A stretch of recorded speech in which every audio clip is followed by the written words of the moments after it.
جمعية الدعوة والإرشاد وتوعية الجاليات بمحافظة بدر. الحمد للہ رب العالمین والصلاة والسلام علی اشرف الانبیاء والمرسلین نبینا و حبیبنا محمد وعلی آلہ وصحبہ اجمعین، اما بعد۔ محترم سامعین کرام، ایک پرسکون اور خوشگوار زندگی گزارنے کے لیے جو اصول و ضوابط شریعت نے بیان کیے ہیں، ان میں میاں بیوی کے حقوق ہیں، جو مشترکہ حقوق ہیں ان کا بھی خیال رکھنا ہے، اور جو خاص حقوق ہیں ان کا بھی خیال رکھنا ہے۔ جب تک وہ اصول و ضوابط جو شریعت نے ہمارے اوپر بحیثیت خامد اور بیوی لاگو کیے ہیں، ہم ان کو فالو نہیں کریں گے، ان کو سر انجام نہیں دیں گے، تو ہماری زندگیوں میں سکون نہیں آ سکتا۔ آج ہر دوسرے گھر کے اندر لڑائی اور جھگڑے، آج ہر دوسرے گھر کے اندر یہ واویلا کہ جادو ہو گیا، ٹونا ہو گیا، ہمارے گھر کو کسی نے نظر لگا دی، ہمارے کاروبار کو کسی نے نظر لگا دی۔ برحق ہے نظر کا لگنا، برحق ہے جادو کا ہونا، لیکن اگر بنیادی وجوہات کو تلاش کیا جائے، بنیادی وجوہات کو ڈھونڈا جائے، تو ہمیں اکثر یہ چیز سننے کو دیکھنے کو ملتی ہے کہ اس گھر کے اندر بالخصوص میاں بیوی کی ناچاکی ہے، میاں بیوی کا آپس میں اتفاق اور محبت سے نہ رہنا ہے، میاں بیوی کا ایک دوسرے کے حقوقوں کو پورا نہ کرنا ہے۔ تو بیوی کے جو حقوق ہیں وہ خاوند کے ذمے ہیں ان کو پورا کرنا، اور خاوند کے حقوقوں میں سے جو حقوق بیوی کے ذمے ہیں ان میں سے ایک بہت بڑا حق وہ یہ ہے کہ بیوی ہمیشہ خاوند کی فرما برداری کرے، خاوند کی اطاعت کرے، خاوند کے حکم کے سامنے اپنے سر کو جھکا لے۔ ہاں،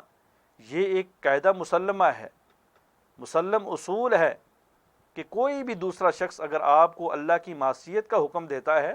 چاہے وہ آپ کے والدین ہیں، چاہے وہ آپ کے اساتذہ ہیں، چاہے وہ آپ کا خامد ہے، ان کو نہیں مانا جائے گا، ان کو تسلیم نہیں کیا جائے گا۔ لیکن اگر اللہ کی مخالفت کے علاوہ جو بھی حکم آپ کو آپ کا خامد دیتا ہے بحیثیت بیوی، تو اس کا ماننا آپ کے اوپر فرض ہے، اس کا ماننا آپ کے اوپر واجب ہے۔ خامد کے حکم کے سامنے اللہ کے حکم کے بعد سر تسلیم خم کرنا یہ بیوی کے اوپر فرض ہے۔ نبی علیہ الصلوۃ والسلام نے فرمایا کہ اللہ تعالیٰ نے اپنے علاوہ کسی کو سجدہ نہیں کروایا، اللہ کے علاوہ کسی کو سجدہ کرنا جائز نہیں، لیکن اگر شریعت اجازت دیتی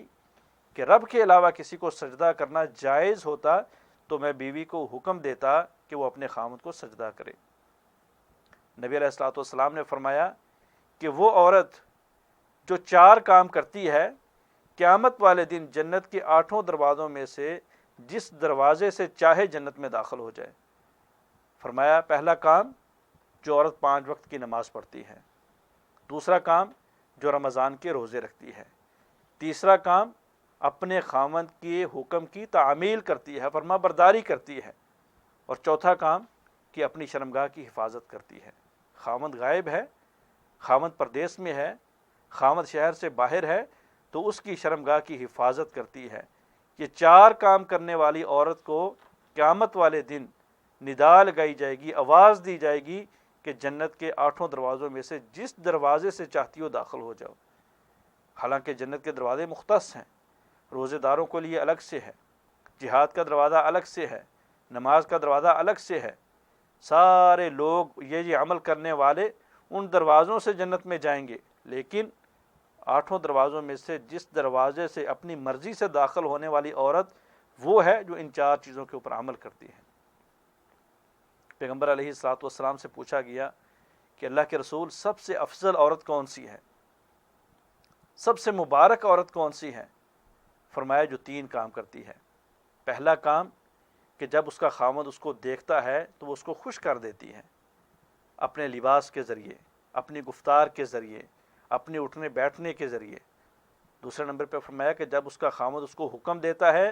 وہ اس کی فرما برداری کرتی ہے، اس کی اطاعت کرتی ہے، تعویلیں نہیں کرتی کہ بات تو ٹھیک ہے میرا دل نہیں مانتا، یوں ہو جائے گا، یہ ہو جائے گا، وہ ہو جائے گا، نہیں،